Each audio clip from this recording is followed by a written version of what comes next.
अस्सलाम वालेकुम, नमस्कार, सत श्री अकाल एंड गुड इवनिंग। मैं हूँ अर्ज़ू काज़मी और जैसा कि देख रहे हैं आप लोग हमारे साथ हैं जी डॉक्टर कमर चीमा साहब। बहुत शुक्रिया सर कि आज आप आए। Thank you so much. Thank you madam, thank you. तो सर हम आज ज़रा अगर शुरू हम करें ईरान से। ईरान के बारे में जिस तरह की न्यूज़ आ रही हैं, अमेरिका अटैक की भी बात कर रहा है। क्या देख रहे हैं आप, फ्यूचर क्या है इनका और पाकिस्तान कहाँ स्टैंड करता है? क्योंकि ट्रम्प के साथ भी हमारे आजकल बहुत ही ज़्यादा टर्म्स बढ़े हुए हैं और ईरान को भी हम साइडलाइन नहीं कर सकते। बहुत शुक्रिया। देखिए, पहली बात तो ये है कि जो ईरान की जो पोजीशन है ना जी, वो कॉम्प्रोमाइज़ हुई हुई है काफ़ी। अब पहले होता था कि ईरान जो था ना, वो अपनी प्रॉक्सीज़ के ज़रिए पूरी दुनिया में उसका एक पूरी दुनिया से मुराद मिडल ईस्ट के अंदर उसने अपना एक इन्फ्लुएंस रखा हुआ था। हमास, हिज़्बुल्लाह, हौथीज़, ये इनके साथ वो लड़ाइयाँ चलती रहती थी एंड ऑल दैट होता रहता था। अब जो सिचुएशन पैदा हुई है या जो कुछ हमारे सामने नज़र आ रहा है, उसमें एक चीज़ बड़ी क्लियर है और वो चीज़ ये है कि क्योंकि ये प्रॉक्सीज़ नहीं है, इसलिए अमेरिकन्स ये समझते हैं कि अब हमें और इज़राइल ये समझता है कि अब हमें मिडल ईस्ट में तो कोई ख़तरा नहीं है, सीरिया भी मैनेज्ड है, लेबनान भी मैनेज है, बाकी भी मैनेज है, तो हमें विद इन ईरान जाके ईरान की पोज़ीशन को कॉम्प्रोमाइज़ कर देना चाहिए।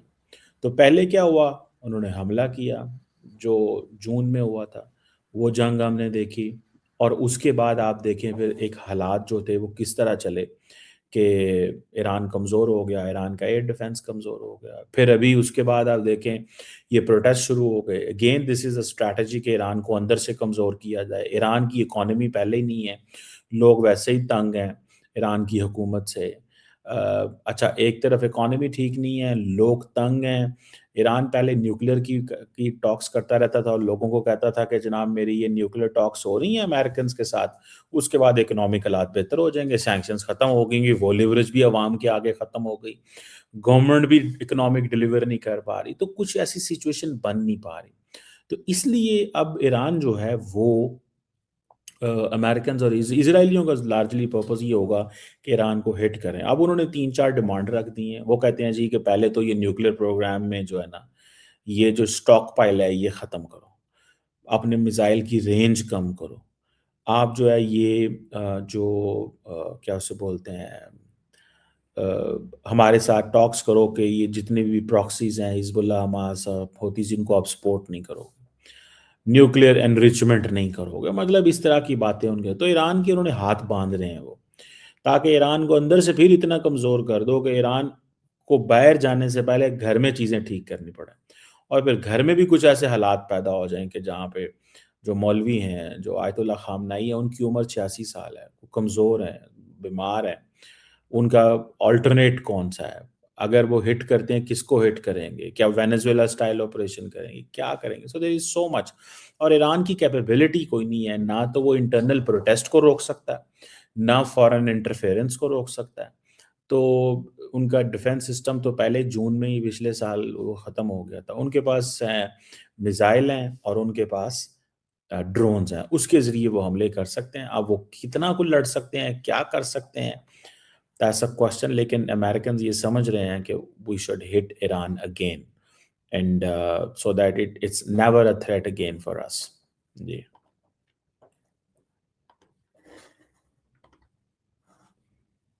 लेकिन लेकिन सर अगर यही बात हम भारत के लिए करें और हम कहें कि अभी जैसे कहा जा रहा है कि इजराइल का विजिट भी है पीएम मोदी का फरवरी में और उनके भी टर्म्स जो हैं वो ईरान के साथ रहे हैं और चाबहार पोर्ट पे काम भी हो रहा था। तो आपको क्या लग रहा है कि भारत इस वक्त इन चीजों को कैसे मैनेज करेगा? और साथ ही साथ इस वक्त भी पाकिस्तान के साथ टेंशन तो बनी हुई है। वो कहते हैं कि जी ऑपरेशन सिंदूर जो है वो 2.0 भी करना है और बार बार ये बात उनके मीडिया की हद तक तो सुनाई दी जाती है। आपको लगता है ऐसा वापस हो सकता है, एक बार फिर दोनों कंट्रीज के क्लैशेस हो सकते हैं? इंडिया पाकिस्तान की क्लैश, जी जी। देखिए पॉसिबिलिटी तो होती है, लेकिन आप इंडिया भी देखिए एक्सपोज हो गया ना जंग में, उनकी भी तो पोजीशन कॉम्प्रोमाइज हो गई है, उनके भी तो जहाज गिरे हैं, उनको भी अपनी आवाम को बताना है कि अगर हम पाकिस्तान से लड़ेंगे तो क्या दिखाएंगे, वो किस चीज़ को करेंगे वो। तो ये इंडिया की पोजीशन जो है वो चाइनीज भी देख रहे हैं। अब इंडियंस को ये भी पता है कि अगर पाकिस्तान से लड़ना है तो इनके साथ तो कोई खड़ा नहीं होता। उसकी वजह ये है कि ये तो किसी के एलाय बनते नहीं है। जब एलाय नहीं बनते तो कोई साथ भी नहीं खड़ा होता। तो ये चीज़ें जो हैं दैट इज़ एन इम्पॉर्टेंट। अब क्या करेंगे, उनको ये भी पता है पाकिस्तान और चाइना के भी अच्छे ताल्लुकात हैं। पाकिस्तान और भी दुनिया के जो मुस्लिम मुल्क हैं वो भी पाकिस्तान के साथ खड़े हैं। इंडियन फौज की डिमांड ये है कि जी इंडिया पाकिस्तान के साथ लंबी जंग लड़े। तो लंबी जंग भी उसके भी कॉन्सिक्वेंसेस होंगे। ज़ाहिर बात है, इंडिया की इकॉनमी मजबूत इकॉनमी बन रही है, वो अपने आप को दुनिया के सामने प्रोजेक्ट कर रहे हैं। तो वो अगर पाकिस्तान उनके इंडस्ट्रियल बेसिस पे हमले करता है, उनकी जो इंडस्ट्रियल बेस है वो गुजरात है या उसके बाद साउथ में या हैदराबाद में या बेंगलुरु में या महाराष्ट्र में पाकिस्तान जाके हमले करता है, उनकी बेस जो है उसको वहाँ पे जो फॉरेनर्स हैं उनकी कंपनीज हैं उनको हिट करता है, तो मतलब पोजीशन तो कॉम्प्रोमाइज होगी ना। तो इट डिपेंड्स कि इंडिया ने क्या करना है। सो मेरे ख्याल है पाकिस्तान इस दफ़ा तो इंडिया अगर ये काम करेगा हमले वाली, तो इस दफ़ा तो जंग जो है वो थोड़ी डिफरेंट नेचर की मुझे लगती है। बाकी it all depends, India is a sovereign country, फैसला तो उन्होंने करना है। लेकिन अमूमन आपको पता है वो छोटी-मोटी जंग करना पसंद करते हैं। वो उस पे फिर इंडियन फ़ौज को एतराज़ रहता है कि छोटी जंग से हमारी ऑब्जेक्टिव क्लियर नहीं होते। क्योंकि 2019 में हमला किया तो 2 जहाज़ गिर गए, इस दफ़ा हमला किया तो 6 जहाज़ गिर गए। तो मतलब दिस विल कंटिन्यू, तो कब तक जहाज़ गिरेंगे, फ़ौज का मोरल नीचे होगा, तो ये चैलेंजेस तो होते हैं। तो इट्स देयर कॉल। इंडिया की ज़ाहिर बात है कॉल है, करना चाहते हैं हमला तो इट्स तो सर हम लंबी जंग में जा सकते हैं, हम इस काबिल हैं कि हम लंबी जंग कर सकें? क्योंकि अक्सर बात तो ये की जाती है कि 2-3 दिन से ज़्यादा की तो हमारी नहीं है, जैसे कहना चाहिए हमारे पास सामान है ना, ना इतना कुछ हम कर सकते हैं। तो हर बार हम ऐसा क्यों शो करते हैं कि जैसे हम लंबी जंग चाहते हैं, वो भाग जाते हैं? सर ये वाली कहानी थोड़ी बैठ नहीं रही है। देखिए मैडम, आपके दिल पास तो कोई भी कहानी नहीं बैठती, क्योंकि आपको कहानी बिठाना ही नहीं चाहते। मसला सिंपल सा है, मसला ये है कि 4 दिन की जंग आगे हुई है ना, तो आगे कहीं ये तो बड़ी चल सकती है, ये तो इंडिया ने फैसला करना है। हमने तो सीधा-सीधा कहा हुआ है, इस दफ़ा तो पाकिस्तान ने ये कहा हुआ है कि उनके फाइनेंशियल सेंटर्स पे हमले करो, उड़ा दो फाइनेंशियल सेंटर्स। सिंपल सी बात है।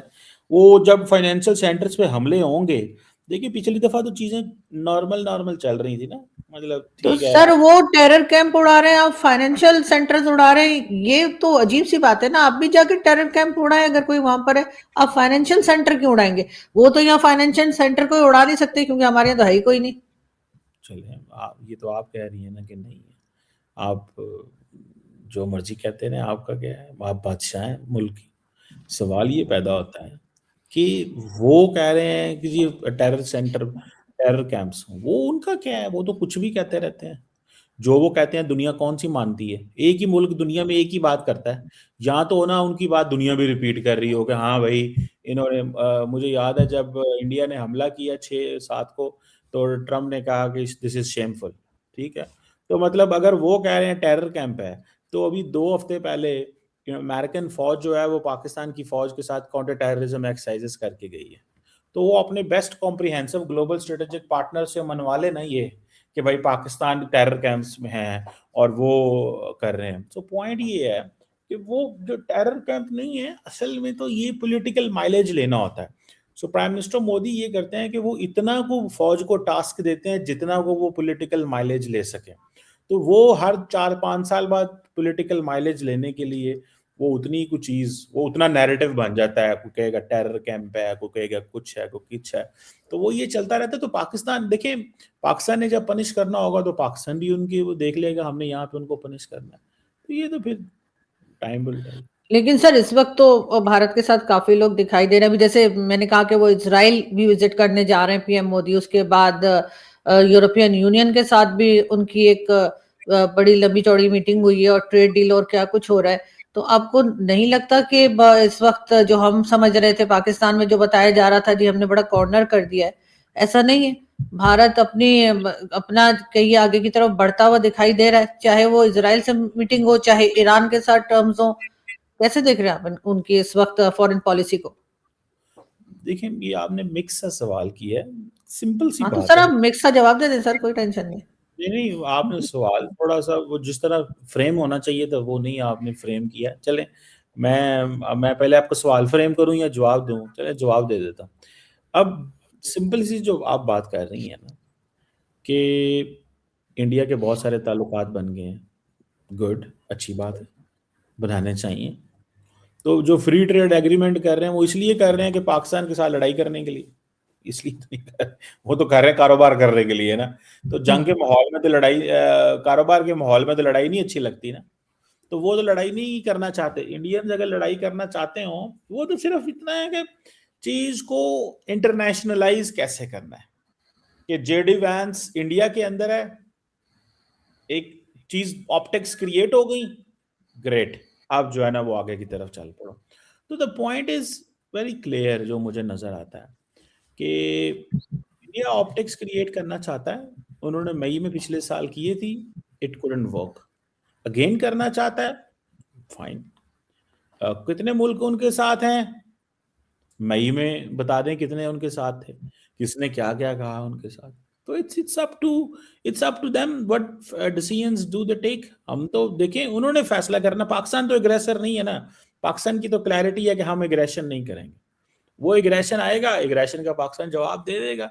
और दुनिया के सामने तो देखें, एक होता है to build a narrative at home and एक होता है to build a narrative abroad.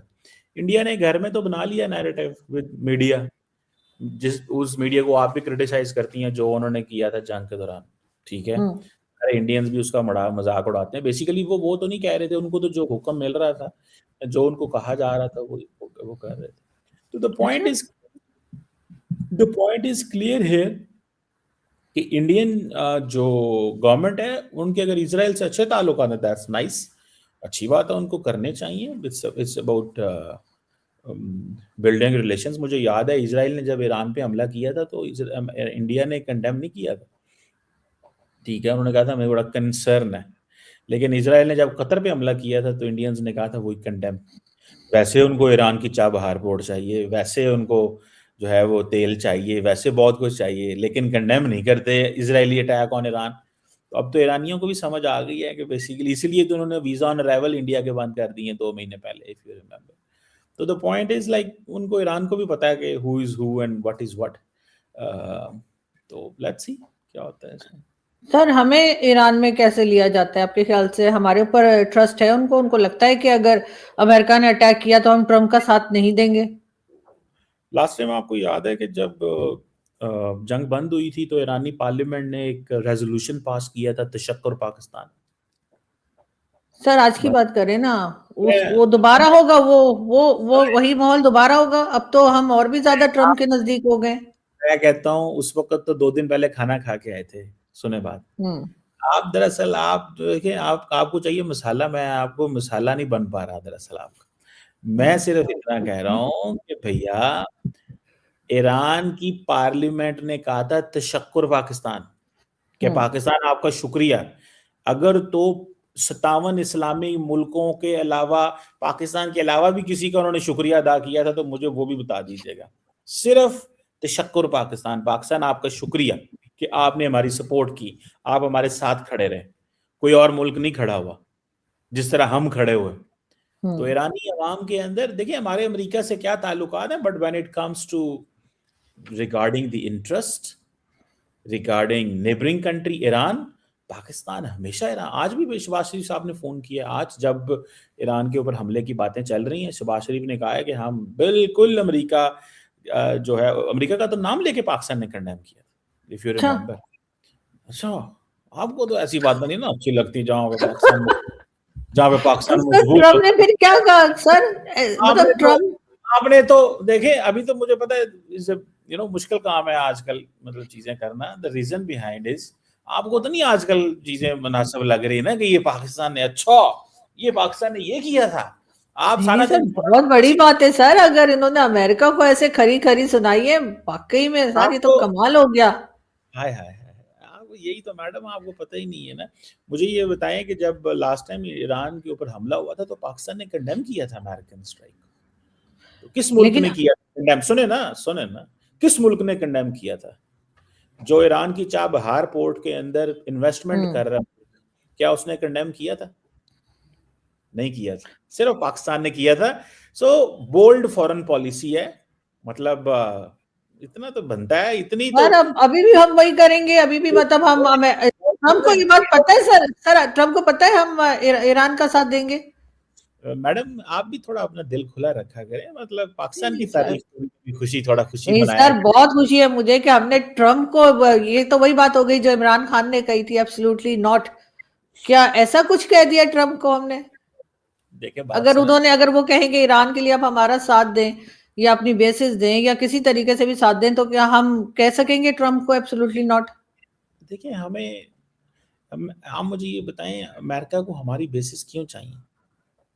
जब वो 16 घंटे की फ्लाइट लेके वॉशिंगटन से आके हम्म। ईरान पे हमला करके वापस चले जाते हैं बगैर कहीं रास्ते में स्टॉप किए हुए, दे फ्लाई दे जेट्स, ठीक है, इन अ वे कि वो साथ वो अपने ऑयल टैंकर भी लेके आते हैं, उन्हें क्या कहते हैं, वो जो रिफ्यूलर होते हैं वो भी लेके आते हैं, वो कहीं भी नहीं उतरते दुनिया में, उनको हमारी बेसिस क्यों चाहिए?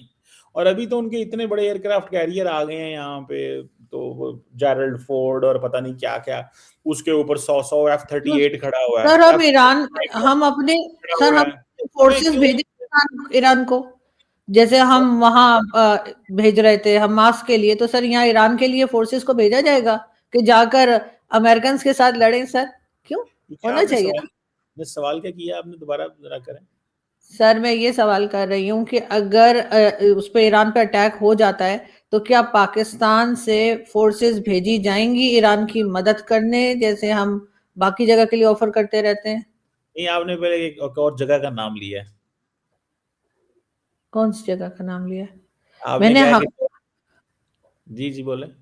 मैंने कहा है जैसे हमास के उधर जा रहे हैं हम गजा, और हमें कहा जा रहा है कि नहीं वहां पे हमारी फोर्सेस जाएंगी। सर क्या हो गया? मैडम जो है ना, सारा टाइम आपका उल्टा दिमाग चलता रहता है, अगर आप सीधा दिमाग चलाए ना आप ज्यादा तरक्की करें, यकीन करके मान। आप क्योंकि इतना उल्टा दिमाग चलाती हैं अपना, कि आप जो है ना वो बजाय इसके उल्टी सोच सोचती इसमें रहती हैं। उल्टी सोच के सर, मैं ईरान की तरफ भी हमें भेजने चाहिए अपनी फोर्सेस। ईरान, सर ईरान हमारा पड़ोसी है, इस्लामिक कंट्री है, होना देखें, चाहिए ना। अगर आप जाना चाहती हैं तो आपको भिजवा देंगे लड़ने के लिए, हाँ, तो नहीं लेकिन सर। अच्छा नहीं नहीं, आपने तो फिर साजिशें पीछे से किसने करनी है, इतनी उल्टे उल्टे सवाल किसने करने हैं पीछे से, मुझे नहीं पता मैडम। पहली बात तो यह है कि Pakistan is not sending forces to Hamas and ये सर जो पहले आप तो बात की जा रही थी ना, बात तो हो रही थी ना, वो तो यहाँ से हमारे हमास की लोगों कोई ने फौज शोर नहीं बहुत है। मचाया। वो नहीं तो जा रहे थे ना सर, वो क्या था, वो जो जाकर ट्रम्प के साथ मिलकर सर, वो जो कह रहे थे रीबिल्ड किया जाएगा, हम वहां पे दोबारा से बनाने जा रहे हैं गजा को, वो सब तो मुझे कर रहे थे नहीं ना। आता है वो सर दरअसल सर जो आप बात कर रही हैं ना, वो दरअसल वो बात ऐसे नहीं है, आप बिल्कुल एक जो सिचुएशन है ही नहीं है वो सिचुएशन क्रिएट कर रही है, पहली बात तो ये है। Hmm. So make this, keep this in mind कि जो आप कह रही हैं ये बात है ही नहीं है ऐसे कुछ। अच्छा। और दूसरी बात, पाकिस्तान ईरान फौज भेजेगा, मेरा नहीं ख्याल हमें भेजनी चाहिए, बिकॉज ना तो हमारा ईरान एक इंडिपेंडेंट सॉवरन मुल्क है, हर मुल्क का अपना हक है अपने मुल्क की टेरिटरी डिपेंड करना उसका हक है, ना हमारा उसका कोई दिफाई एग्रीमेंट है, अगर हो और तो जरूर भेजनी चाहिए, अगर कोई ऐसा एग्रीमेंट नहीं है तो मतलब तो दिस सर इज हमने तो यहाँ पे तो बात हो रही थी, मतलब मेरे ख्याल से तो बात हो रही थी कि हम गजा में अपनी फोर्सेस भेजेंगे। और इससे पहले सर जॉर्डन भी हम भेज चुके जावलक के जमाने में, जो हमने वहां जाके फलस्तीनियों को मारा था, उसके बाद उन्हीं के हमदर्द बन गए। तो इसलिए मैं कह रही हूँ ना सर, हम भेजा करते हैं ना, कोई पहली बार थोड़ी है सर। पैसा वैसा क्या कम नहीं, कम मिल रहा है, या ईरान पैसा नहीं देगा मेरे ख्याल से इसलिए? चक्कर पता क्या है, अब देखें, सैंक्शन है ना, ईरान का तो अपना हाल खराब है, वो भला हमें क्या पैसा देगा प्रॉब्लम लड़ने है के? कि मसाला नहीं आ रहा आजकल, मसाला प्रॉब्लम है भाई, मसाला नहीं बन पा रहा, नहीं तो नहीं सर, मसाला आप हो चाहिए। तो सर मसाला अपने आप आ जाता है सर, आपके नहीं नहीं होते हुए मसाले की क्या कमी है? मतलब मसाला नहीं बन पा रहा आजकल आपसे, मैं क्या करूं इस पे भैया, मेरा इसमें क्या कसूर है, मतलब ठीक है ना। सो मैं क्या करूं इस पे, आपसे मसाला ही नहीं बन पा रहा, वो चावल आपने हाँ। में भेजी थी, आप गजा हमास को फौजें भेज रहे हैं पाकिस्तान मतलब जो हकीकत भी नहीं है, मतलब कई दफा तो आप पल्ले से भी कुछ चीज बना लेती हैं, ठीक है ना। और बहरहाल चले, मतलब अच्छी बात है, मतलब सर चीजें ट्विस्ट। पल्ले से नहीं बनाई है, खबर तो कब से चल रही है। और हर मतलब जगह बात भी की जा रही थी, और बार बार मौलाना फजल रहमान और कौन कौन कह रहा था कि नहीं भेजना चाहिए। उस सेनेटर मुश्ताक ने भी कहा था नहीं भेजना चाहिए, और यहाँ पर हो रहा था जी भेजेंगे कितने, 10,000 भेजेंगे कि 5,000। सर आपने खुद मेरे साथ शोज किए हुए, उसके ऊपर क्या हो गया सर, बादाम खाया करें। लेकिन खैर, बहरहाल। बहन, कोई फौजों की बात नहीं हुई, बात तब हुई थी, वो एक और सिचुएशन थी उसमें ही, मतलब वो सिचुएशन क्रिएट होगी तो फौजें जाएंगी, क्या होगा वो सिचुएशन, क्या होगी, कैसे क्रिएट होगी, कौन होगा, दिस इज दिल्ली दूरस्थ, वो अंग्रेजी का मुहावरा है, there is hmm. Many a slip between cup and lip. So अभी वो बहुत दिल्ली दूरस्थ है, ओ पता नहीं कहाँ वो एक वक्त आएगा, देखेंगे। और आप दिल्ली जा रहे हैं क्या? अभी कुछ दिन पहले जो है वाई वो रमनीक आए थे, वो भी आपको बहुत याद कर रहे थे मेरे शो में, तो मुझे लगा शायद आप दिल्ली जा रहे मेहरबानी है सबकी, जो जो हैं। मुझे याद करता है, मैं I am grateful to them. मुझे दिल्ली में कोई बुलाएगा तो मैं जाऊंगा, क्यों नहीं जाऊंगा। बिल्कुल, ज़रूर बुलाएँगे। बहरहाल बहुत शुक्रिया सर कि आपने आज जॉइन किया। Thank you so much. बहुत शुक्रिया। Thank you.